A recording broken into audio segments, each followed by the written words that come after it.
महापालिकेची निवडणूक सध्या सुरू आहे. कोणी दहशत करायला आलं तर त्यांना सांगा की आता आमच्यासोबत विश्वजित आणि विशाल पाटील हे दोन धुरंधर आहेत. त्यामुळे जर कोणी दहशत करायला आलंच तर आम्हालाही जशास तसं उत्तर द्यावं लागेल, असा इशारा काँग्रेसचे युवा नेते आमदार विश्वजित कदम यांनी भाजपाच्या नेत्यांना अप्रत्यक्ष दिलाय.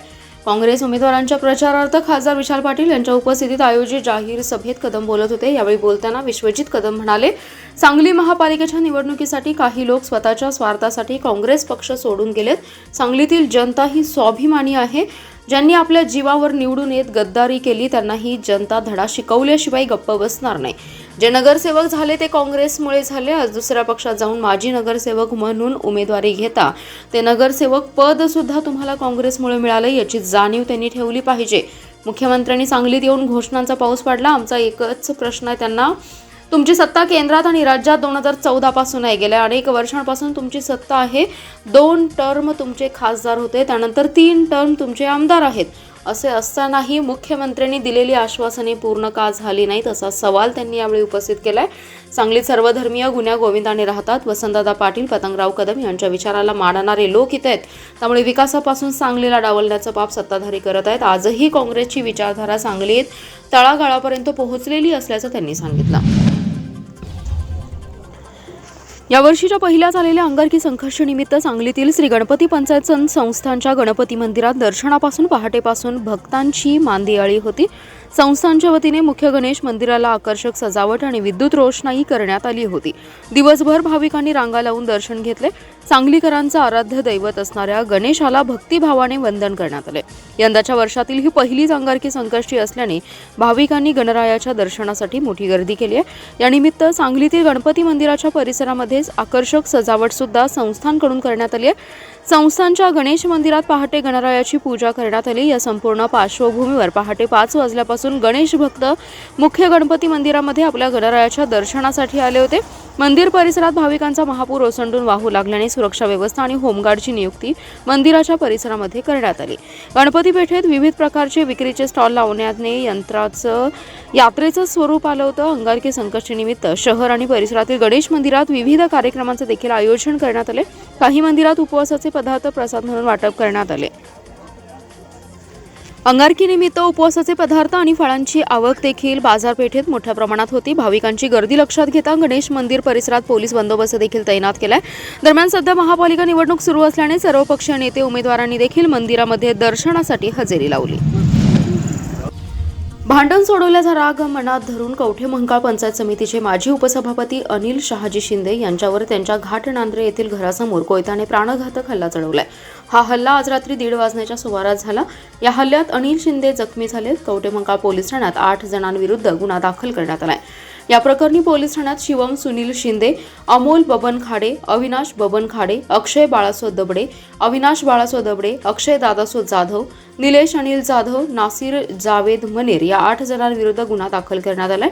रात्री 1:30 वाजण्याच्या सुमारास घाटनांद्रे गावामध्ये देवालयानजीक अनिल शिंदे हे परिवारासह घरात झोपले होते. जमावाने घरी झोपले असतानाच घराची बेल वाजवून आरोपी शिवम सुनील शिंदे आणि अक्षय बाळासाहेब दबडे यांनी फिर्यादीस बाहेर बोलावून काल फिर्यादी यांनी सोडवलेला भांडणाचा राग मनात धरून आरोपी अमोल बबन खाडे यांनी त्यांच्या हातातील कोयत्याने अनिल शिंदे यांच्या दोन्ही हातावर मारून जखमी केलं. आरोपींनी फिर्यादीस बेकायदेशीर जबाब जमवून लाथाबुक्यांनी मारहाण करून शिवीगाळ केली. आरोपींनी अनिल शिंदे यांची मोटारसायकल आणि घराचा दरवाजा मोडून नुकसान केलंय. जगात आणि देशात लोकशाहीची गळचेपी चालू असून हुकुमशाही प्रवृत्ती झपाट्याने वाढत आहे. अशा कठीण परिस्थितीत कशी पत्रकारिता करायची हा प्रश्न आहे. हा काळ पत्रकारांची परीक्षा घेणारा आहे, अशी भावना माजी मंत्री आमदार जयंतराव पाटील यांनी उरण ईश्वरपूर येथे पत्रकारांच्या सन्मान सोहळ्यात बोलताना व्यक्त केली आहे. आविष्कार कल्चरल ग्रुप आणि वाळवा तालुका मराठी श्रमिक पत्रकार परिष्ठान यांच्या संयुक्त विद्यमाने वाळवा तालुका व मिरज तालुक्यातील पश्चिम भागातील पत्रकारांचा सन्मान सोहळा आयोजित करण्यात आला होता. यावेळी बोलताना जयंत पाटील म्हणाले, अमेरिकेने एका देशाच्या राष्ट्राध्यक्षालाच पळवून नेलाय. त्यांचा कॅनडाला आपलं राज्य बनवण्याचा प्रयत्न आहे. मात्र या देशातील स्वाभिमानी जनता अमेरिकेतील कोणतीही वस्तू खरेदी करत नाही, अमेरिकेला जात नाही. चीन ही तैवान आणि छोटी मोठी राष्ट्र गिळंकृत करू शकतो. सध्या जगात लोकशाहीपुढे प्रश्नचिन्ह उभा आहे. बाळशास्त्री जांभेकर हे आद्य पत्रकार तसेच थोर समाजसेवक होते. त्यांनी लोकशिक्षण प्रबोधनाबरोबरच समाज सुधारण्यासाठी मोठं काम केले. आमच्या चांगल्या कामास आपलं नेहमी सहकार्य आणि साथ मिळाली. भविष्यात ही सूचना करत चला, असं आवाहन त्यांनी यावेळी बोलताना केलंय. महापालिका क्षेत्रात पालिकेच्या वतीने करण्यात येणाऱ्या 20 लाख रुपयांवरील सर्व विकास कामांचं आता थर्ड पार्टी ऑडिट होणार आहे। यासाठी शासनाने पुणे येथील कॉलेज ऑफ इंजिनिअरिंगची नियुक्ती केली आहे। या कॉलेजचा थर्ड पार्टी ऑडिट अहवाल मिळाल्याशिवाय संबंधित कामाचं बिल अदा करता येणार नाही। आयुक्त सत्यम गांधी यांनी तातडीने याची अंमलबजावणी करण्याचे आदेश शहर अभियंता व लेखा विभागाला दिलेत। राज्यातील विविध नागरी स्थानिक स्वराज्य संस्थांमार्फत नागरी सुविधा पुरवण्यात येतात। यासाठी पायाभूत सुविधा निर्माण करण्यासाठी नागरी स्थानिक स्वराज्य संस्थांकडून विविध विकास कामे करण्यात येतात। सदर केलेल्या कामांचा दर्जा अपेक्षित मानकाप्रमाणे नसल्याच्या तक्रारी येत असतात। विकास कामे गुणवत्तापूर्ण पद्धतीने व्हावीत आणि त्यामधून टिकाऊ मालमत्ता निर्माण व्हाव्यात यासाठी या कामांच्या दर्जाचं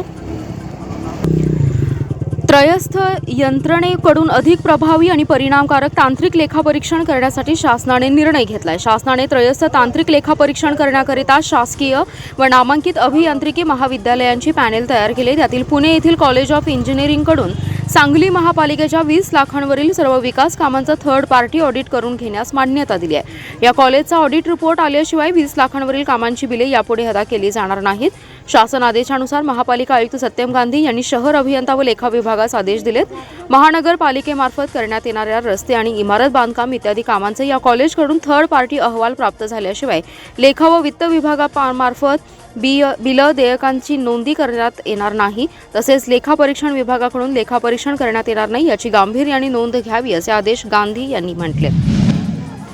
जिल्ह्यातून 2 वर्षांसाठी हद्दपार केलं असतानाही विटा शहरातील सूर्यनगर परिसरातील मरिमी लक्ष्मी मंदिरात चोरी करत देवीचे दागिने लंपास करणाऱ्या सराईत चोरट्याच्या मुसक्या आवळण्यात पोलिसांना यश आले। या चोरट्याकडून चोरीतील 2 सोन्याची मंगळसूत्रे आणि एक दुचाकी असा एकूण 2,20,000चा ऐवज जप्त केलाय। स्थानिक गुन्हे अन्वेषणच्या पथकाने कुमटा फाटा येथे कारवाई केली आहे। प्रकाश जगन्नाथ सदामते असं अटक केलेल्या सराईत चोरट्याचं नाव आहे। विटा शहरातील सूर्यनगर परिसरात असलेल्या मरिमी लक्ष्मी मंदिरात 26 डिसेंबर ते 30 डिसेंबर या कालावधीत अज्ञात चोरट्यांनी चोरी करून देवीचे दागिने लंपास केले होते। या प्रकरणी दिगंबर गुरव यांनी विटा पोलिसात फिर्याद दिली होती। या गुन्ह्याचा तपास करत असताना स्थानिक गुन्हे अन्वेषणच्या पथकातील कर्मचाऱ्यांना माहिती मिळाली की पोलिसांच्या रेकॉर्डवरील गुन्हेगार प्रकाश सदामते यांनी चोरी केली असून सध्या तो नागाव कवठे गावच्या हद्दीत दुचाकीवरून फिरत आहे। मिळालेल्या माहितीनुसार पथकाने त्या ठिकाणी सापळा रचून सदामते याला ताब्यात घेतलं। यावेळी त्याला थांबवून झडती घेतली असता त्याच्याकडे 2 मंगळसूत्रे मिळाली। यावेळी त्याच्याकडे कसून चौकशी केली असता त्याने 7 दिवसांपूर्वी विट्यातील सूर्यनगर परिसरात असलेल्या मंदिरात चोरी केल्याची कबुली दिली। यावेळी त्याच्याकडून 2 मंगळसूत्र आणि दुचाकी असा एकूण 2,20,000चा ऐवज पोलिसांनी जप्त केलाय। त्याला पुढील कार्यवाहीसाठी विटा पोलिसांच्या स्वाधीन केलाय। दरम्यान प्रकाश सदामते हा पोलिसांच्या रेकॉर्डवरील सराईत गुन्हेगार असून त्याच्यावर आष्टा पोलीस आणि चिंचणी वांगी पोलिसात गुन्हे दाखल आहेत। सदामते याला कडेगावच्या उपविभागीय दंडाधिकाऱ्यांनी ऑगस्ट 2025 मध्ये 2 वर्षांसाठी जिल्ह्यातून हद्दपार केलं होतं। मात्र त्याने हद्दपार असतानाही जिल्ह्यात प्रवेश करत खुलेआम फिरून घरफोडी केल्याचं आता उघड झालंय। जिल्ह्यातील प्राथमिक आरोग्य केंद्रात एका खासगी कंपनीकडून नियुक्त केलेल्या बाह्यस्रोत आरोग्य कर्मचाऱ्यांचे सुमारे 9 महिन्यांपासून वेतन जमा झालेलं नाही। परिणामी कर्मचाऱ्यांवर आर्थिक संकट कोसळले। यंत्रणेच्या कारभारावर प्रश्नचिन्ह उपस्थित होत आहे। तातडीने पैसे जमा होण्यासाठी जिल्हा परिषदेच्या वरिष्ठ अधिकाऱ्यांनी लक्ष घालण्याची मागणी होत आहे।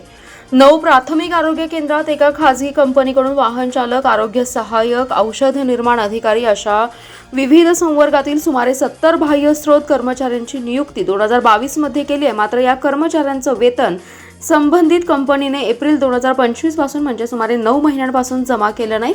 परिणामी उदरनिर्वाह आणि कामाच्या ठिकाणी ये-जा करण्यासाठी सुद्धा कर्मचाऱ्यांकडे पैसे नाहीयेत। बहुसंख्य कर्मचारी आर्थिक संकटात सापडलेत। आमची कोणी दाद घेणार आहे की नाही अशी भावना कर्मचाऱ्यांमधून व्यक्त होते। कर्मचाऱ्यांकडून वेतनाबाबत सातत्याने प्रशासनाकडे विचारणा होत आहे। मात्र वेतनासाठी शासनाकडून जिल्हा परिषदेकडे निधी आला नव्हता, त्यामुळे वेतन थांबले होते। वेतनासाठी निधीची मागणी शासनाकडे करण्यात आली होती। नुकताच निधी प्राप्त झालाय, त्यामुळे पुढील 4 ते 5 दिवसात पैसे जमा होतील अशी माहिती प्रशासनाकडून देण्यात आली आहे। जिल्ह्यात 2022 पासून या कर्मचाऱ्यांची नियुक्ती केलेली आहे। 3 वर्षाच्या काळात 1ही रुपयांची पगारवाढ झालेली नाही। महिन्याला वेतनही जमा होत नाही, त्यामुळे यंत्रणेच्या कारभारावर प्रश्नचिन्ह उपस्थित होत आहे। शाळेतील प्रत्यक्ष हजर विद्यार्थ्यांची संख्या, गैरहजर विद्यार्थ्यांची संख्या आणि त्यांचं नेमकं प्रमाण कळवण्यासाठी राज्य शासनाने मोठा निर्णय घेतलाय. इयत्ता 1ली ते 10वीच्या राज्यातील सर्व माध्यमांच्या शासकीय, अनुदानित, विना अनुदानित आणि खासगी शाळांमध्ये विद्यार्थ्यांची ऑनलाईन हजेरी घेण्याची प्रक्रिया सुरू करण्याचे निर्देश दिलेत. विद्यार्थ्यांबरोबरच शिक्षकांची ही ऑनलाईन हजेरी ऑनलाईन करता येणार आहे. मुख्याध्यापकांना याची पूर्ण जबाबदारी सोपवण्यात आली आहे. विद्या समीक्षा केंद्र या ऑनलाईन पोर्टलद्वारे ही संपूर्ण प्रक्रिया राबवली जाणार आहे. राज्यातील काही शाळांमध्ये ही व्यवस्था आधीच अंमलात आली असून उर्वरित शाळांमध्ये ती लवकरच सुरू होणार आहे. दिवसभरात केवळ एकदाच हजेरी घेतली जाणार असून विद्यार्थ्यांच्या हजेरीची जबाबदारी वर्ग शिक्षकांवर टाकण्यात आली आहे. वर्ग शिक्षक आपल्या मोबाईल फोन किंवा संगणकाच्या माध्यमातून सहजपणे ही हजेरी नोंदवू शकणार आहे. त्यामुळे शाळांमधील हजेरी व्यवस्था अधिकच पारदर्शक आणि अचूक होणार आहे. विद्यार्थ्यांबरोबरच शिक्षकांचीही ऑनलाईन हजेरी घेण्यात येणार आहे. याची जबाबदारी मुख्याध्यापकांकडे असणार आहे. या हजेरीबाबत विस्तार अधिकारी, गट शिक्षणाधिकाऱ्यांकडून क्रॉस चेकही केलं जाणार आहे. यामध्ये जे चुकीचे काम करतील त्यांच्यावर कारवाई केली जाणार आहे. नव्या प्रक्रियेमुळे डिजिटल तंत्रज्ञानाच्या मदतीने हजेरी व्यवस्था अधिकच कार्यक्षम होईल.